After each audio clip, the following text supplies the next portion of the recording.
امام مالک نے بیان کیا، ان سے محمد بن منقدر اور عمر بن عبید اللہ کے مولا ابو نضر نے،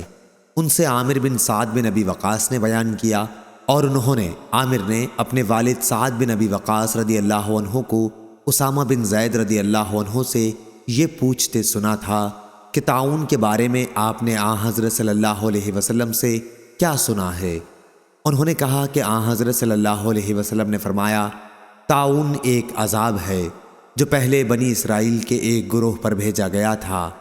یا آپ نے یہ فرمایا کہ ایک گزشتہ امت پر بھیجا گیا تھا،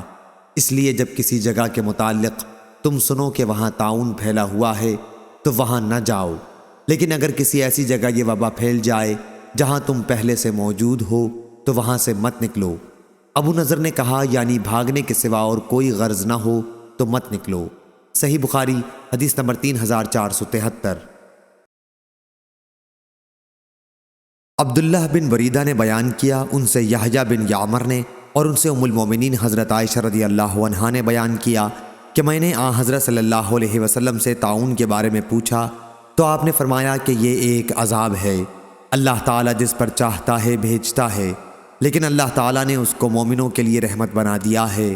اگر کسی شخص کی بستی میں طاعون پھیل جائے اور وہ صبر کے ساتھ خدا کی رحمت سے امید لگائے ہوئے وہیں ٹھہرا رہے کہ ہوگا وہی جو اللہ تعالیٰ نے قسمت میں لکھا ہے، تو اسے شہید کے برابر ثواب ملے گا۔ صحیح بخاری حدیث نمبر 3474۔